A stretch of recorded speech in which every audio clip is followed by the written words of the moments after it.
Et maintenant, nous abordons un deuxième sujet, la musique. Fally Ipupa est devenu la figure de proue d'une génération de musiciens congolais qui partent à la conquête des charts internationaux. Sur son dernier album, il est rejoint par des artistes que vous connaissez, comme Booba. Je vous propose de regarder un extrait intitulé Kinamé avant de parler de la carrière, donc qui démarre de Fally Ipupa.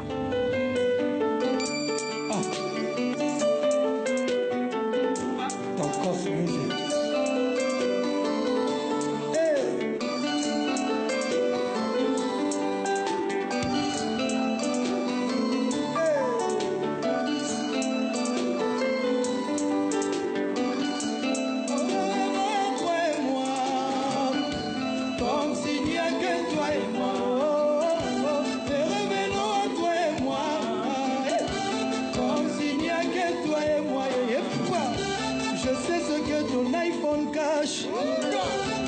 ce que mon iPhone cache.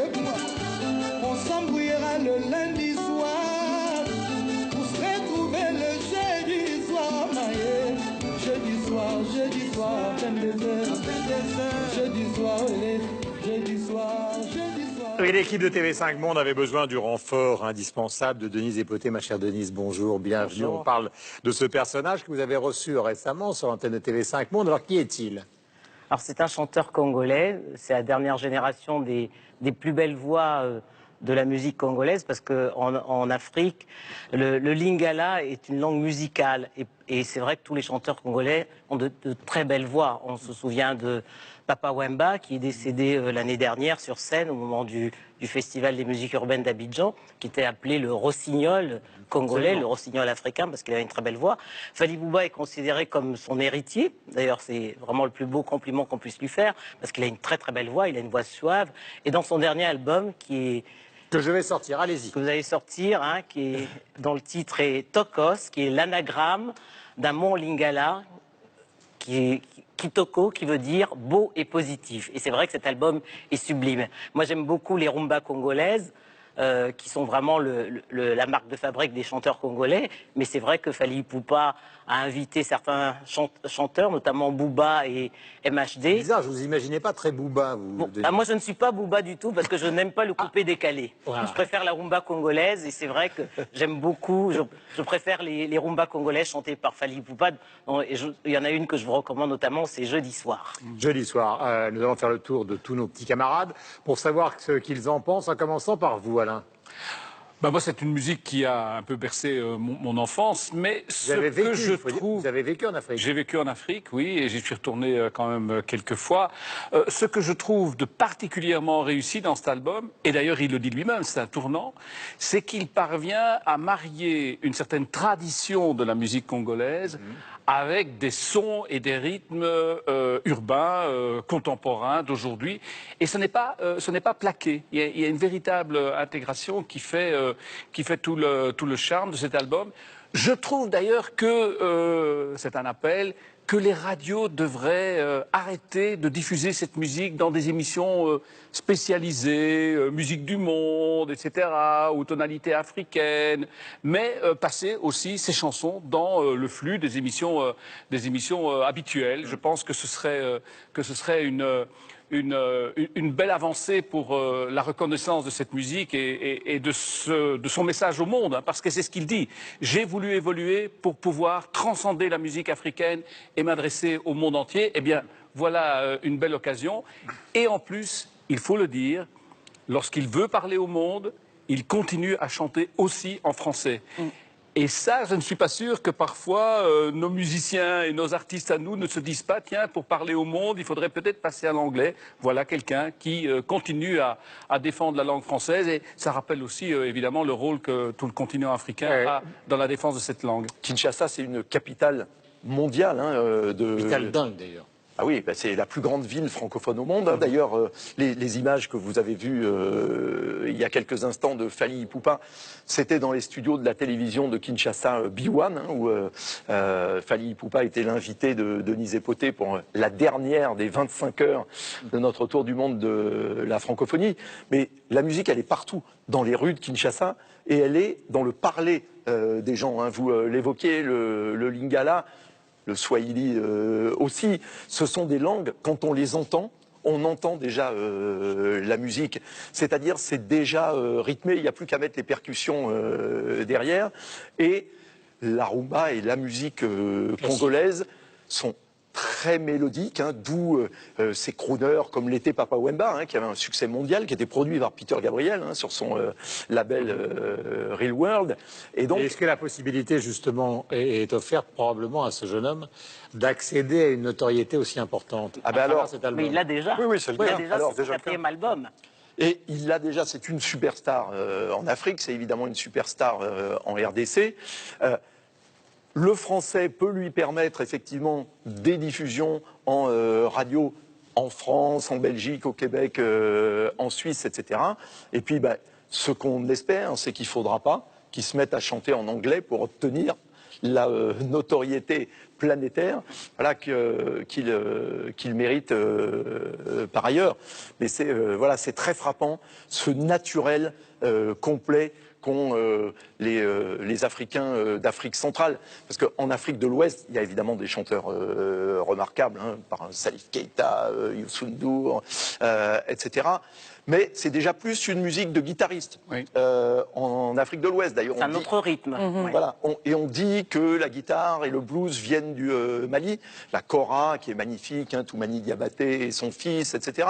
Mais c'est une musique différente de la musique congolaise, de la musique d'Afrique centrale, qui est peut-être effectivement, et on le voit d'ailleurs, hein, parce que des stars rwandaises, en fait, hein, Corneille ou Stromae, sont des superstars dans l'ensemble du monde francophone, qui sont peut-être plus directement compatibles, on va dire mélodiquement, avec les musiques qui sont diffusées dans nos pays au nord.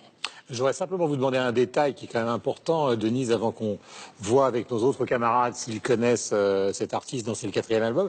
Il vient d'une famille de musiciens, c'est un autodidacte. Est-ce qu'on sait quelque chose sur son En RDC, tout le monde chante. Mais oui. Tout le monde chante. Parce que déjà, à la maison, on chante. Le lingala est une langue musicale, mais déjà, tous les Congolais vont à l'église. Donc, la chorale entraîne déjà votre voix.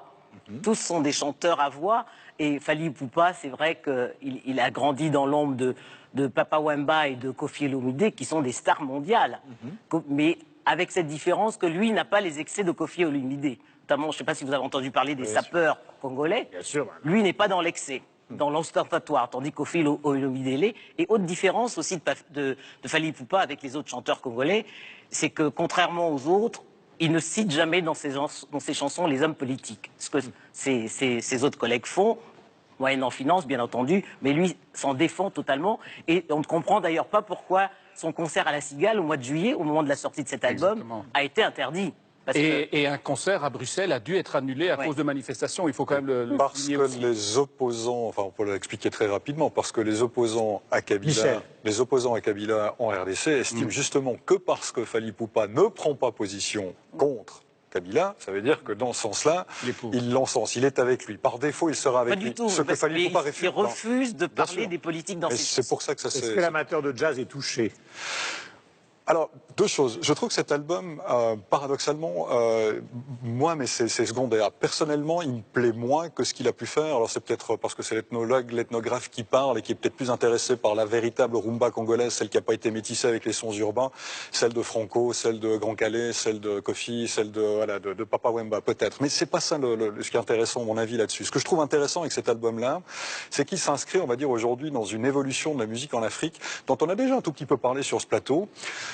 Où l'on voit tout d'abord qu'est-ce qui s'est passé au Nigeria avec des gens comme Wizkid ou Davido. C'est-à-dire qu'eux ont déjà métissé la musique nigérienne, l'afrobeat de Fela par exemple. Les Naija, comme on les appelle. Exactement, avec quelque chose de plus moderne, et ils ont passé outre-Atlantique, ils ont gagné la mérite. Ce sont des stars en Afrique et aux États-Unis. Ils ont vraiment mondialisé leur musique. On l'a vu avec M, Lamomali, avec les pères et fils Diabaté, Toumani et Siddiqué, où là aussi, tout d'un coup, on crée une musique en Afrique de l'Ouest où jusqu'alors, il n'y avait pas eu un grand métissage. Il y avait une évolution de la musique, mais toujours, on va dire, d'une certaine tradition.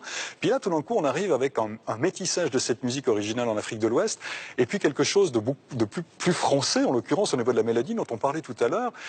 Et ils espèrent aussi, j'imagine, gagner d'autres marchés que ceux traditionnels africains avec ça. On a vu aussi en Afrique de l'Ouest, Youssou N'Dour, avec son récent album aussi, a commencé à défricher des terres vers lesquelles il n'était pas allé jusqu'à présent. On l'a vu avec Oumou Sangaré, on l'a vu avec les Amazones aussi. Il y a quelque chose qui se passe. Et puis tout d'un coup, là, la grande muette jusqu'à présent, entre guillemets, qui n'est pas l'armée, mais qui était la RDC, avec cette rumba congolaise qui existe depuis des années avec certains musiciens dont je vous parlais tout à l'heure, mais qui avait simplement évolué tout en restant dans la tradition. Tout d'un coup, Fally Ipupa, lui aussi se dit, si on métissait cette tradition de la rumba congolaise, qui reste alors, où la guitare paradoxalement occupe encore une place centrale dans cette rumba congolaise, appris de manière autonome par les musiciens, mais avec ce phrasé particulier, on retrouve cette instrumentation dans la musique, mais en réussissant justement à l'ouvrir. Et alors, j'en reviens au début peut-être, parce que je suis un peu vieux jeu et un peu tout ce que vous voulez là-dedans. Fally Ipupa dit lui-même, la critique qu'on lui fait à cet album en Afrique, on dit tu as fait un album pour blanc. Parce que justement, il a métissé la musique, il l'a ouverte et certains regrettent qu'il n'y ait pas assez de rumba congolaise. Alors peut-être que c'est mon côté justement ethnologue, moi qui fais préférer les anciens albums de Fally Ipupa, mais par contre, je trouve véritablement, c'est ça qui me paraît intéressant, de dire qu'il ouvre cette musique, il ouvre à d'autres territoires, et avec peut-être la possibilité, comme le disait Alain, que ça dépasse les fameux bacs de la world music et de la musique africaine et qu'on retrouve ça dans simplement la pop mondiale aux côtés de Madonna ou d'autres. Et il n'y a plus l'étiquette, c'est l'Afrique. Myriam, est-ce que vous aviez entendu parler de lui? À partir de ce nouvel album-là, donc je connaissais pas Fally Ipupa pré-Toukous et j'aime bien que le titre de son album soit aussi le style qu'il a décidé de développer parce qu'elle est là, sa démarche, je trouve, avec Fally Ipupa, c'est-à-dire on brise le mot musique du monde, on défait les carcans habituels à ce qu'on associe à la musique africaine. Donc, c'est cette démarche-là que je trouve intéressante chez Fally Ipupa. On a commencé à le jouer cet été à Ici Musique, la radio musicale Radio-Canada. Et Alain, vous serez ravis, on ne le joue pas seulement dans les émissions de musique du monde. Et c'est justement là où je veux en venir. Je trouve qu'avec ce décloisonnement des nouveaux genres, on réussit à renouveler le style. Pour ma part, je trouve que c'est dans ce créneau-là de musique afro-trap, afro-pop, de hip-hop qu'on réussit à faire de la nouveauté, à être surpris par de nouveaux sons. Et c'est justement parce que des gens comme Fally Ipupa ou comme Pierre Quenders, dont je vais vous parler dans un instant, qui est à Montréal, ils sont nés avec le hip-hop, ils sont nés avec la pop, mais ils ont dans leur ADN la musique de chez eux. Et c'est pas un nouveau genre pour plaire aux Blancs, c'est eux, c'est une nouvelle génération tout simplement qui sont influencés par ces deux croisements de musique-là. Non, c'est pas un nouveau genre pour plaire aux Blancs, hein. C'est ce que certains... Voilà, mais ça, c'est l'éternelle critique qu'on a fait 25 fois à d'autres. Les plus célèbres, on l'a reproché à Youssou N'Dour à un moment, Kidjo. Tout le monde a eu le droit à cette critique-là, systématiquement. Vous avez ajouté un nom. Oui, ben je parlais de Pierre Quenders, qui est né au Congo, qui habite maintenant à Montréal. Lui, il a passé la moitié de sa vie en Afrique et l'autre moitié à Montréal. Il est justement un fier représentant de cette vague-là de jeunes musiciens congolais. J'essayais de comprendre, je lui ai parlé cette semaine, j'essayais de comprendre, mais qu'est-ce qu'ils ont, les Congolais? Pourquoi on a tant d'engouement pour leur musique présentement? Il dit, le Congo, c'est le centre de l'humanité. C'est en tous les cas le centre de la francophonie. Hein. Oui. Et de l'Afrique. Mais moi, je voulais ajouter quelque chose, Guillaume. C'est que cet album, à la suite de ce qu'a dit Michel, c'est que cet album de Fally Ipupa marque la fin de la rivalité entre la rumba congolaise, le coupé-décalé et le zouglou. Vous savez, cette rivalité qui est apparue dans les années 20, il y a 20 ans, pardon, quand le zouglou et le coupé-décalé ont envahi la scène musicale africaine. Et le fait que Fally Ipupa invite des chanteurs de coupé-décalé et de zouglou sur cet album marque justement la fin de cette rivalité, parce que jusqu'à présent, c'était la rumba congolaise qui dominait la scène musicale. Même des artistes comme Manu Dibango ont commencé leur carrière en RDC. Absolument. Alors qu'il est Camerounais. Alors qu'il est Camerounais, comme moi. C'est une forme de réconciliation et ça